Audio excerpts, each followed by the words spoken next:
Hey, what's going on, guys? It's your guy Silent again, bringing you another video. This isn't really what was I gonna say?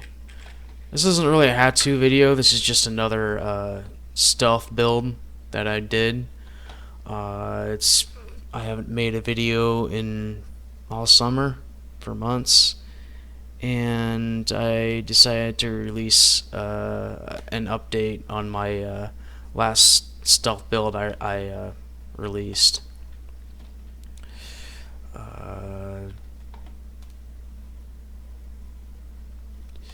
Sorry for the pause there. Trying to think of what I was gonna say. So this is a build that I did for somebody earlier this year, and I was gonna release it, but then I decided not to. I just kind of took some time off, and then I can't now. I've come back to do this again. So this has a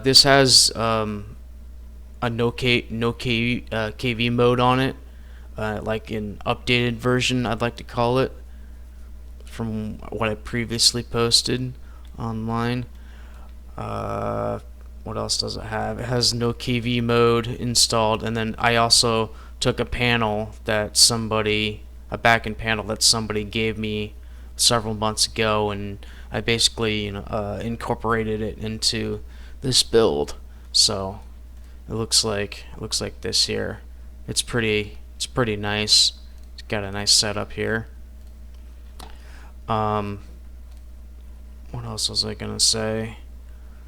The files I got for the no KV, they came from unsigned source. Somebody dropped that a while back, and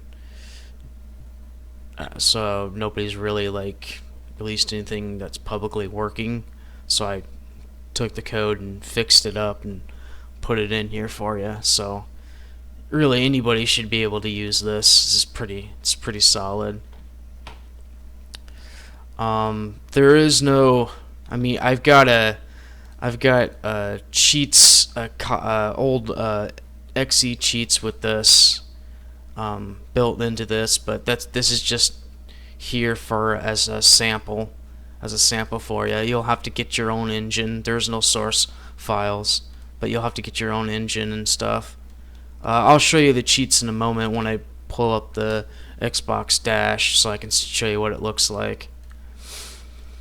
Okay, so like I've said in my previous videos, sorry, I'm kind of spacey right now. I'm jumping all over the place. Like I've said don't forget to review the README too before you start doing any of this. But like I said in my previous videos, in order to build the XEX image, you're gonna need full install of Xbox Neighborhood and 2010 Ultimate, and then for this build you're gonna need Windows VS 2017. Before I show you a couple things some stuff on the listener and the stealth client, I do want you to make a side note. This build, I basically designed it to be ran remotely, so you're gonna want to, like, for example, the way I currently have it set up, I have a web server set up. Excuse me, hang on a minute.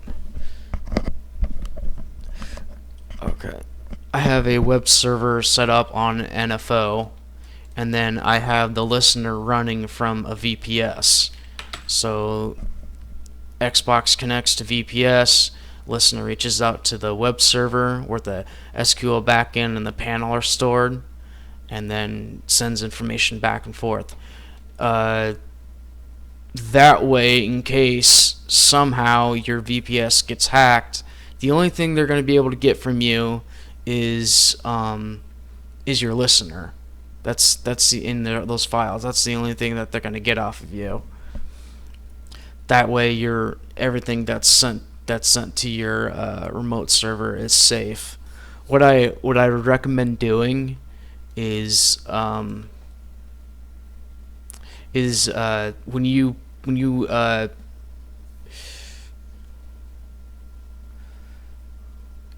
don't know if that would work. I would go through what I would do is I'd go through Cloud. Oh my God, what's it called? Cloudflare. Yeah, go through Cloudflare and uh, set up a what do they call it? God, my brain cannot work. But set your DNS. Set up first. Get a DNS server, which you can get a free one from Freenom. Get a free DNS server. Get a free DNS IP, and then set it up with Cloudflare, and then forward it to your hosting site, and then so that way I don't particularly know how they would find out where your listeners connecting to, but I've got a few ideas. But if somehow they were able to, the only thing that they're gonna see is that it's connecting to Cloudflare. They're gonna get the Cloudflare's IP address instead of your NFO server or whatever web server you have. So that's additional layer protection. That's one thing I definitely would do. I don't see, the thing is, I don't know if you'll be able to use Cloudflare. You should be able to do that. You should be able to set up Cloudflare to run your SQL service through it. I don't know how you do that, but I'm sure there's a way. But there's a couple things on here that I'd recommend setting up a Cloudflare for as well on the listener. Not just there's other things on here that connect to your web server, that are not just the SQL service. But yeah, that's another thing I'd recommend.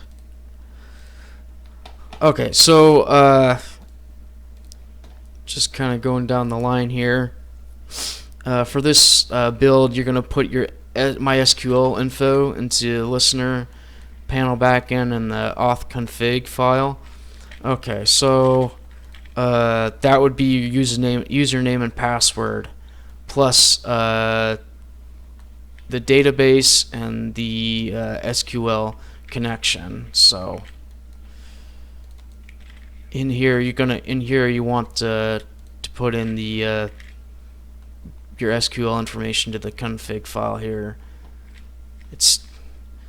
If you've seen my other videos, you've seen me do it a million times.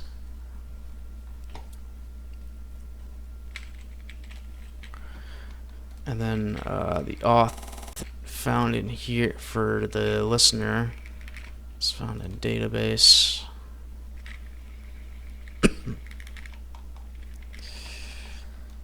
See, like here you don't want to put localhost. You want to put whatever server you're connecting to. It might be an address, and it might be a IP port. Sorry, not IP port, but an IP. Okay.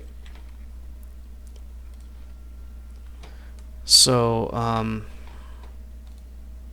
are we at?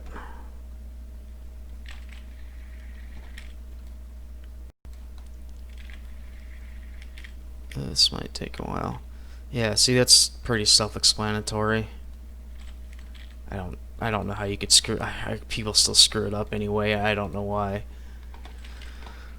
Okay, and then after you're done with that, you're gonna copy all this crap. You're gonna copy all this stuff into your web server directory.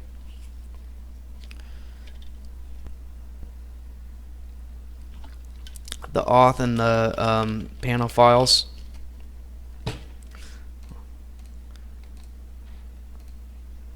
Like I have it here, panel and auth. Don't forget to copy your XML in here as well, and then set the address in here.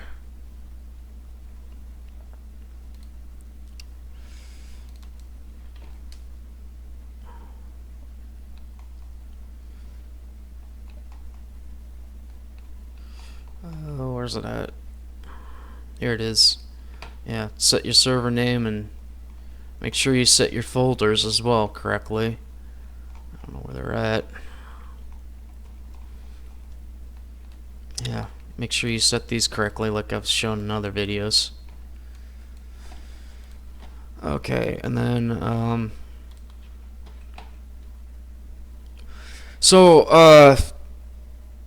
before we move on to the next step, a little explanation about this auth here.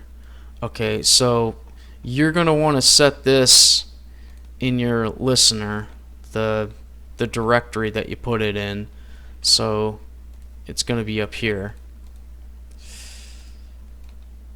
I'm gonna set it like this, so that way when it goes to check free mode, it's gonna reach out to this address that we're to this address with your where your auth folder is at. Authentication. Yeah, it's gonna go in here. It's gonna reach out.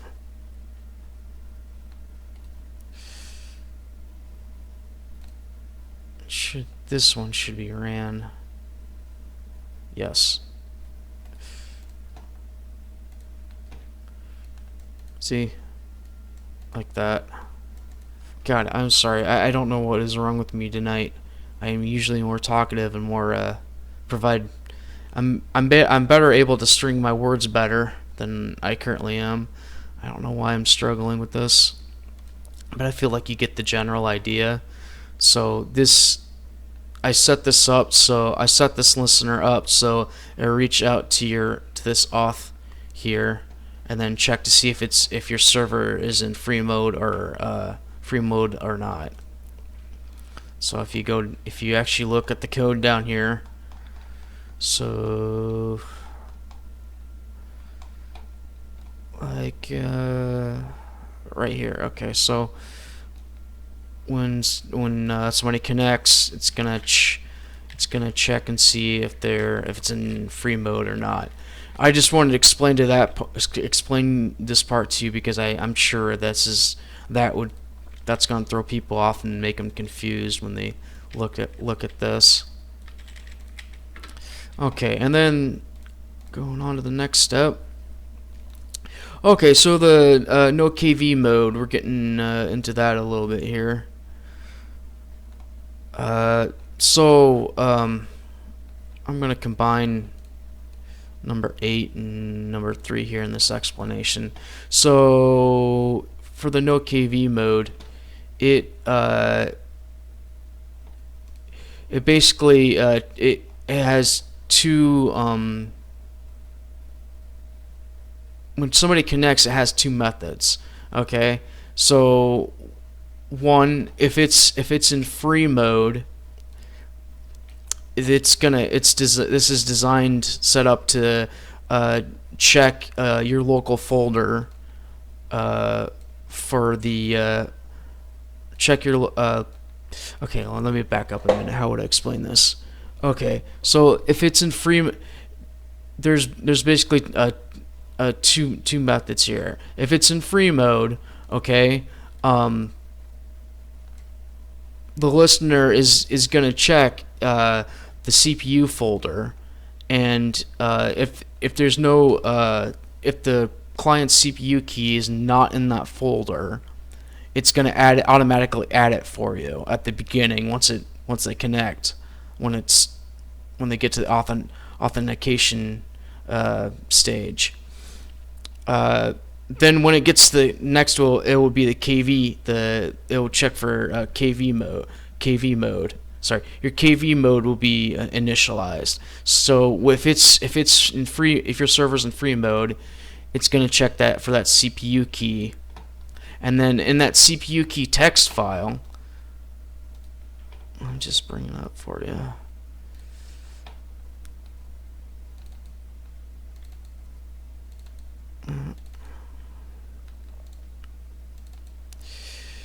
In the CPU text file, so like mine right here, it's gonna put a number in there, and it's a random number between 1 and 10. And like this one, it put 3. So when this goes to pull the KV information, it's going to pull from this folder, and it's going to pull from number 3, which you want to make sure there's a KV in here. And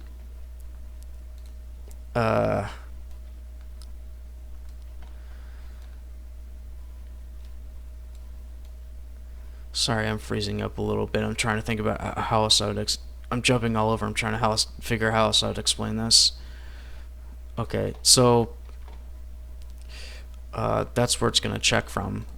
The second method, if it's not in free mode, if it's in paid mode, it's gonna, if the user is, obviously if they're expired, they're not gonna get the KV. But if they're not expired, it's gonna pull from the SQL database. All right, so when it pulls from the SQL database, it's gonna pull that number and then go to that same folder that I just showed you here. So now onto the next bit of information. If you want more, if you want more to host more, if you want to add more KVs, you're going to have to make more folders. So like I've got it 1 through 10, you're going to want to do it like say 1 through 20 or something. Okay, just a side note on this, when it's in free mode, if you're going to add more KVs, you're going to have to, I think it's over here, you're going to have to adjust something over here, and I'll show you in a minute. Here we go, random number. You're going to want to go to this function, random number. No, you don't want to go to this function. Wrong one. Let's go back down. Okay. Okay, so it's like 1 through 11 is the number, the max number it's going to make, so that's 10 folders. If you're going to add 20, you want to change this to 21. So that should give you 20 folders. Not 20 folders, that will give you 20 numbers. But you'll still have to make 20 folders. So make sure you make 20 folders and then adjust this right here as well. Okay. There's that bit. Alright, so when it's in paid mode, when a new client connects, this listener is designed to add 1 in the no KV index. So you'll want to adjust that as well in the panel, and you can do that. Oh, I don't know if I remember this.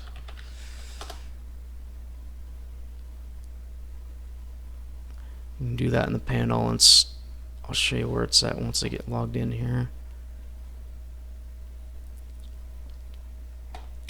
Manage clients. You can adjust it right here. So if you have 20 customers, between the free mode and the paid mode, you don't want your customers to share any of these KVs. I mean, yes, they might last, but if they're sharing, if you get like 3 or 4 or 5 people sharing a KV, it's just going to decrease the KV life, and that's going to cost you money, to be honest, because you're paying for these KVs in the long run. So I hope people are. I'm sorry if I'm not explaining this very well, but I hope you're getting the general relative idea here. So on number one, if I have 10 or 15, 20 customers right here, I want to make sure that none of these KV IDs match. I want them 1, 2, 3, 4, 5, 6, 7, all the way up to 20. If you're following me here. Same thing with the when it's in free mode, and you want to check these text files, because if you have any that are 3, they're sharing the KV. You want to change that. You want to change the ID. So that's kind of that's the relative idea of how this is set up here. All right.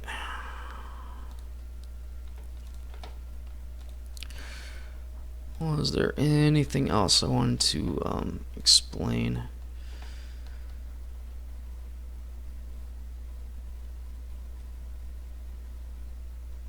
Okay, yeah, that's pretty much for the no KV mode. So I guess people are also wondering how you initialize it.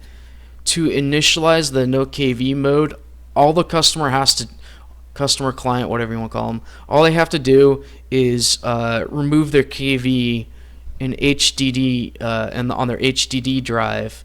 All they need to do is remove it, and then restart the console, and then it will connect, and then the listener will send the no KV information back to the console, and then the console will restart as if it's setting a new KV.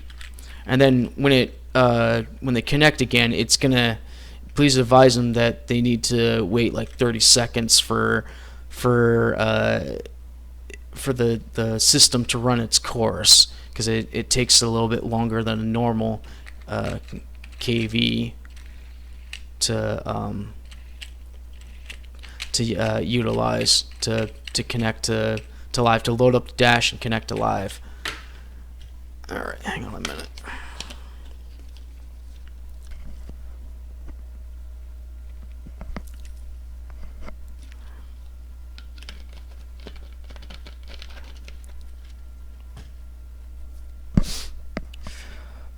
Okay, so these next two here, number 4, number 5, set your IP address in your stealth clients found under global CPP. Can't miss it. And then copy the image to your listener, and then folder and your HDD on your Xbox 360. And then number 5, obviously build listener, copy files onto VBS, and then launch everything.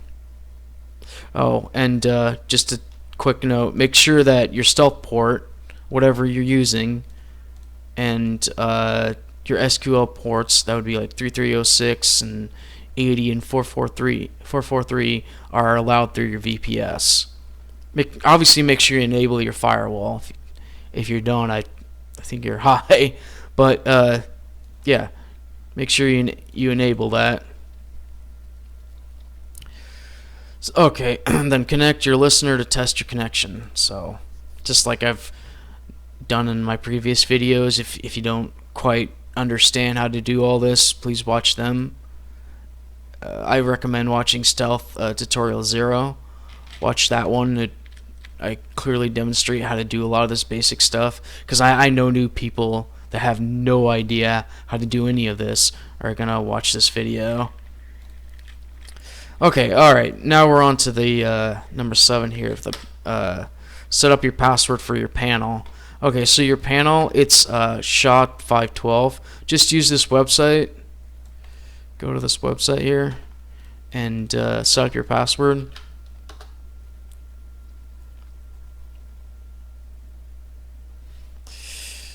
So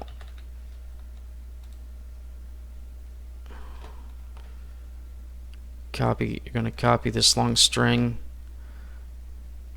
under panel users. You're going to copy it in the password. You're going to click insert, and then I'll just show you here real quick.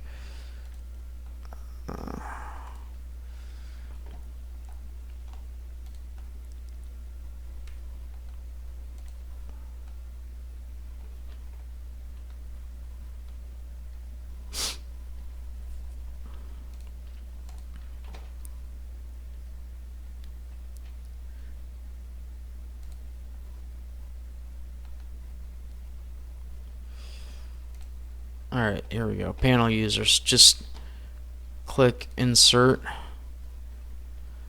Make an ID, whatever username you want, and then put password in here. Click go. And that's it. You'll be all set up.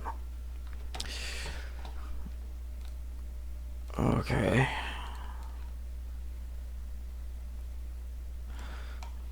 After that, you should be all done. You should be ready to go. Okay, so the next few things there's a couple extra things I want to talk about before I end this video. So the first thing I wanted to talk about is the panel. I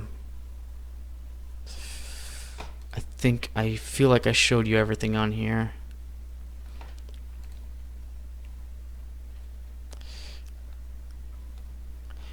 Actually, I think I did show you everything on here. Okay, so this panel is you can use this. Okay, first off, don't just copy the folder to your web server. Rename it so you can hide the address. Also, when I was redoing this, I didn't make it secure. So if you have somebody that you trust and they have access to this panel, and you give them a password or whatever, they log in, they pretty much practically remain logged in. Like it's not secure. So somebody could actually hack this. They can crack it and hack it. Or they can use I'm pretty sure there's a method where you can you can copy and paste some kind of some kind of URL stuff in here, and it allows you to break into this.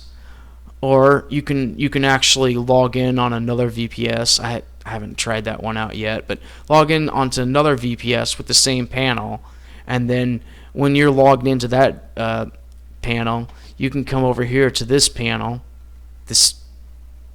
the one on your sorry, I'm jumbling up my words. You have a separate panel.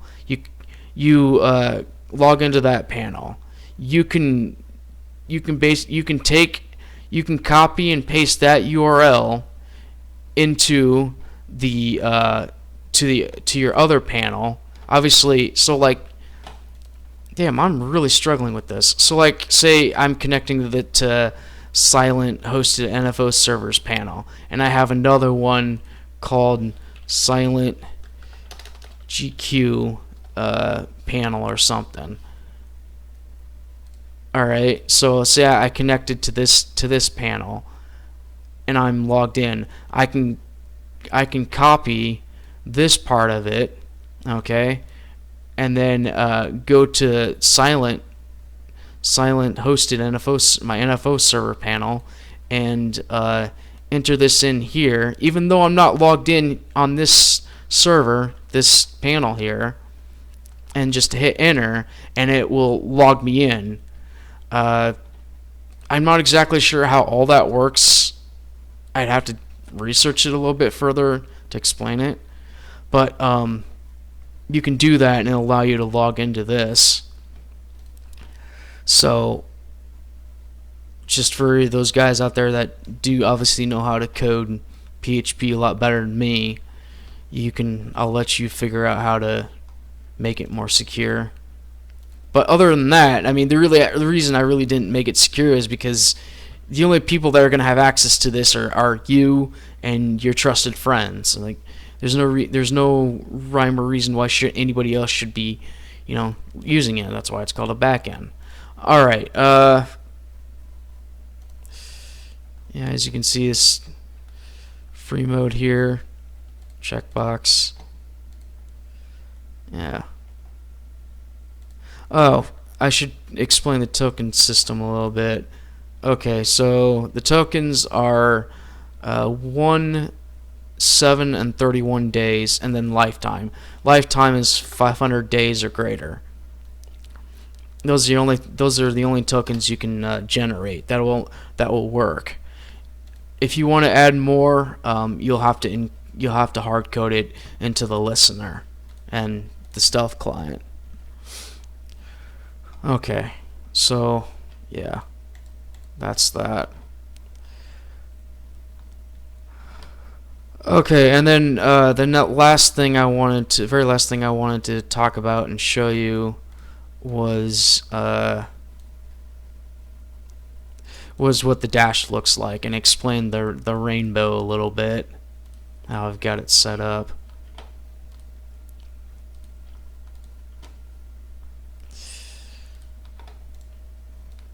Still going, all right.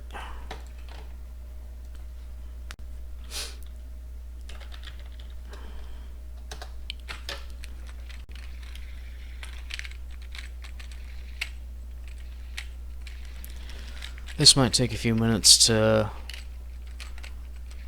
load. I just wanted to show you the dash.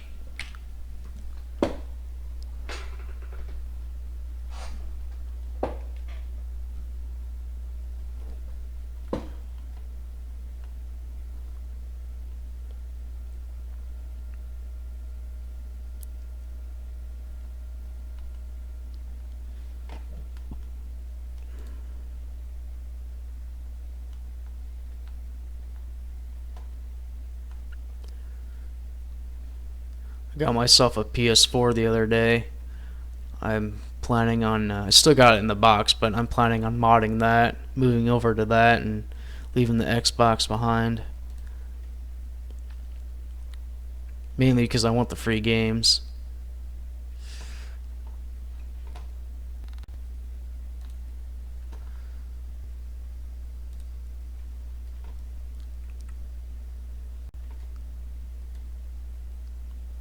Okay, so the rainbow. So I didn't really go too all out with this. So it's got a rainbow, linear, and radial. So these it reads from an INI file, from the INI file. I set it up like this so just in case people want to preset their color settings. That's the reason. That's the idea behind that.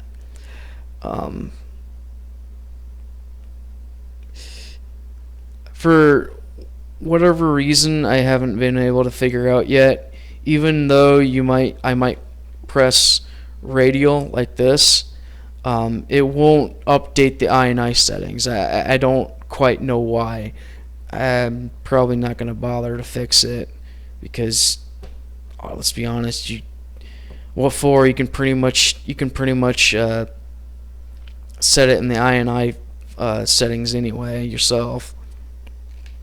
But it's not really that. I mean, it's pretty simple, not really that much. So how this works is everything. This is how I have it set up. When you hit everything off, all three of these linear, radial, and rainbow will turn false. Press linear, it's gonna turn on. Press radial, this turns off. This turns off. Press linear, this turns off, and then this turns off. And of course, you press rainbow, and it works. These two turn off. It's just gotta mess around with it a little bit. It's pretty self-explanatory.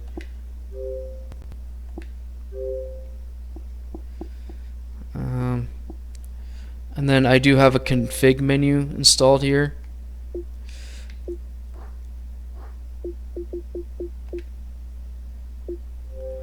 So you got the redeem, you got your settings here. You can adjust these the way you want, obviously. I wouldn't really use, honestly, I would probably delete these two because, and block DNS as well, because I don't really know the point of any of these. KV guard, I've been using the modded 360 for 3-4 years now, and I have never seen a program where they have somebody trying to steal your KV on it. And besides, I think they already have like tools out there to allow you to initialize a KV protection anyway. So you pretty much don't even need this. It's pointless. It's worthless. And then reset XBDM. I've never really found that useful. All it does is it just unloads the XEX image, XBDM XEX image, and then reloads it. That's all it does. And besides, most of the time, if you have issues with your XBDM, that usually means you have a bad Xbox image. You need to get a new one, new plugin files. The only two that I really see useful here are the help options and then redeem. What do I have here? Nothing. It's empty.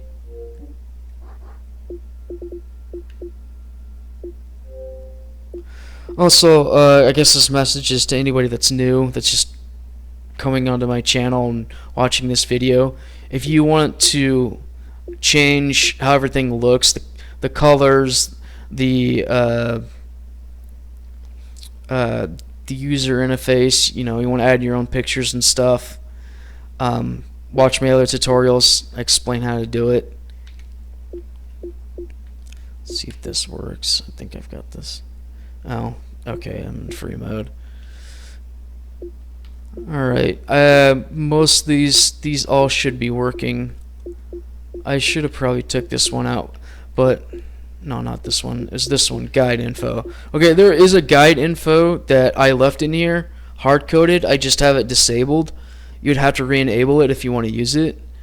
So, but this, obviously, it says guide info, so that's what that's for. And then I have these set up correctly. I've tested this over and over again, so these most of this stuff should all be working. I'm just kind of going through with you what doesn't work, what isn't set up. Custom notify, you might have to double check that. I think I've got that set up. Yeah, like so I guess the idea behind this is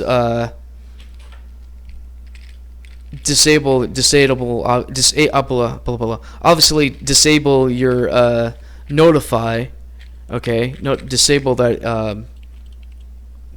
Sorry, when somebody disables it so that it doesn't use your notify anymore. So the idea behind this is you can have, like, say, you can set up like a folder or something, and then have people put in their notify image in there, and then when this is disabled, and when Xbox launches, and it notices that the notify is disabled, this custom notify is disabled, it will load that Xbox image, that notify image, their custom one that they want to use. There's a ton of them online, and there's even, again, like I've said in my other videos, I recommend using Chemo's source files for that, to make your notify. But yeah, there's a bunch of stuff online for it, so you could grab a collection of those and put in with your server files, and when people use your service, they can choose the one they want and put it in that folder and load it up, disable the notify and load it up, and they'll load the image for them instead of putting it in plugins. That's kind of the idea behind that. Then obviously dash UI is for the dash home, and then the HUD is for your HUD. And then the bypasses, pretty self-explanatory here. On or off. So as far as the cheat settings go, if you want to add more, you can. I explain this in some of my other videos, so I'm not going to go through it. It's redundant.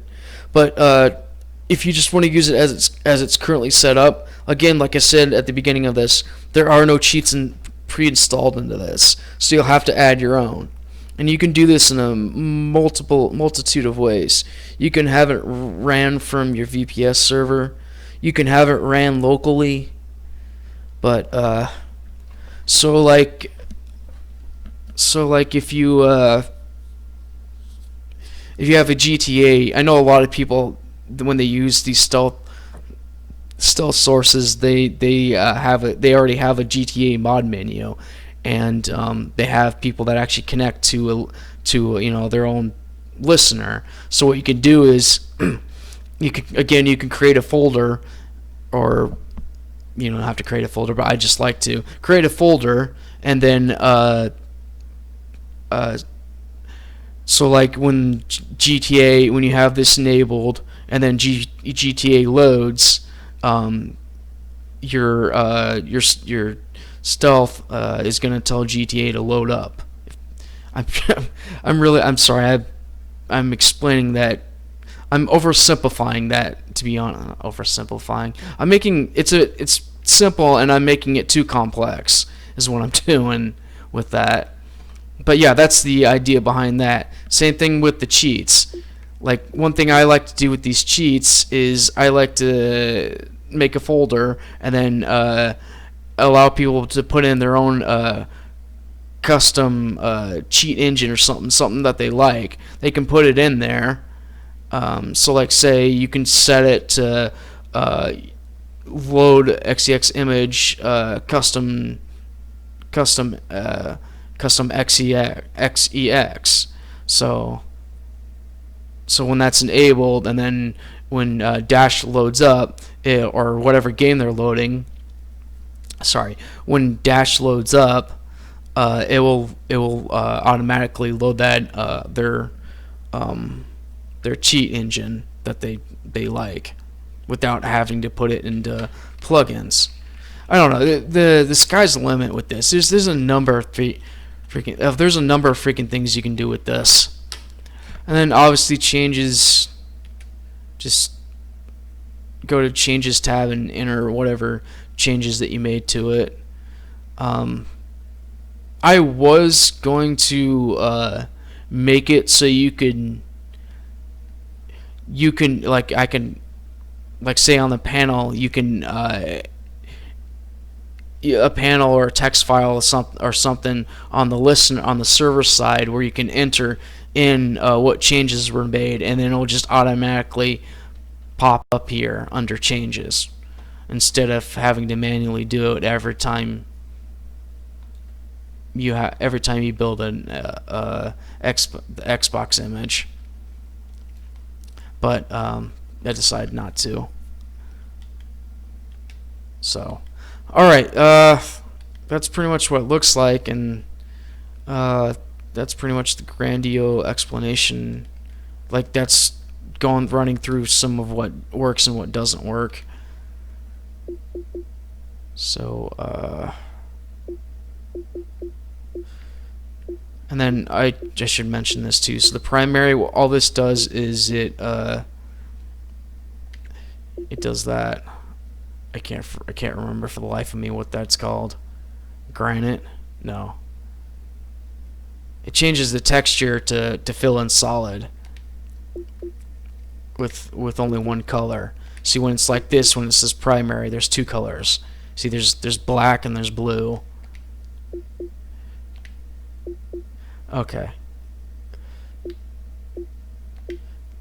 Let's just see what that looks like. Okay, yeah, see, it's just normal.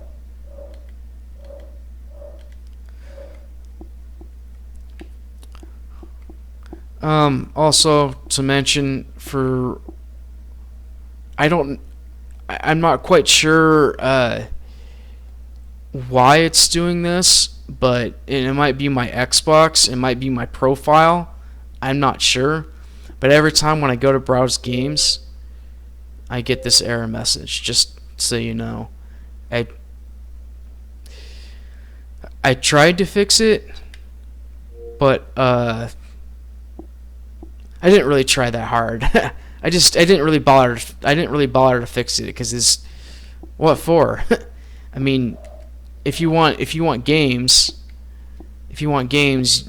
free games or whatever, just go online. There's a God.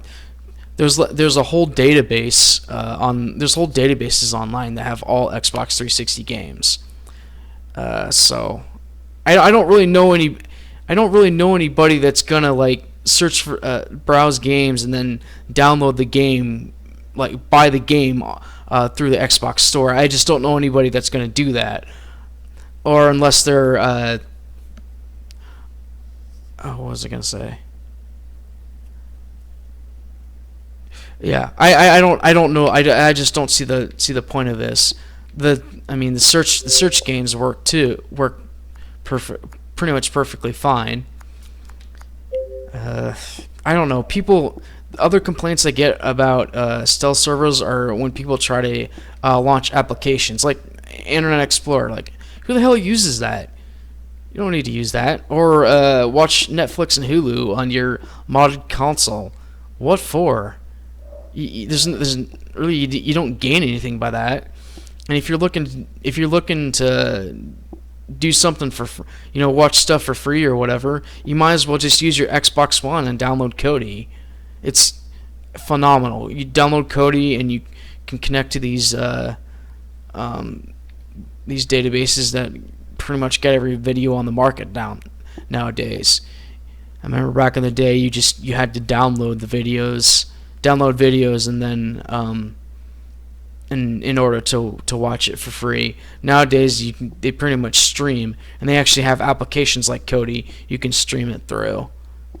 I mean, don't get me wrong, they're slower than heck, but you're saving a lot of money and stuff by watching it for free. But yeah, I don't know. That's why I usually don't really bother when somebody starts complaining about applications, like video applications and stuff not working. I kind of just shove them off. I'm like, I kind of have to question, like, well, why are you using that? You don't gain anything from it. Same thing with movies and TV. I don't see the point. Obviously, if you want to listen to music while playing a video game or something, you can. Well, the music app on here works. Oh yeah, it works. It works just fine. YouTube loads. Let's just test it. I'm pretty sure it loads.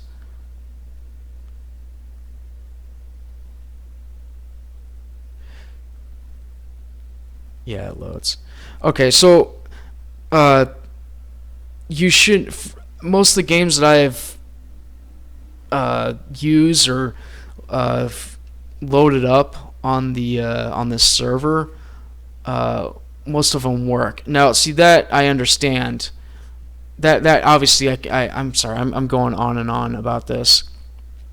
Most of them work, and I tested it out, and most of them, pretty much all of them that all the games that I've loaded up on the so like when you go to purchase the game, there's DLCs and extra content that you can download, and I know people need that in order to get the DLCs or download the updates, getting it through the Microsoft Store instead of having to manually do it on your computer, which some games you actually have to. Like the title update for Black Ops 3. You have to manually do that on the on your computer. You can't get it through the store.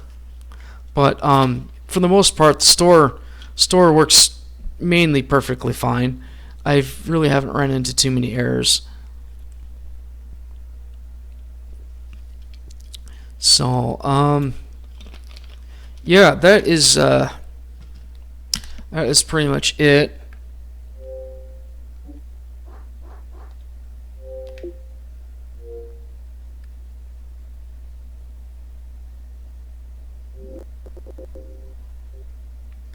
All right. Well,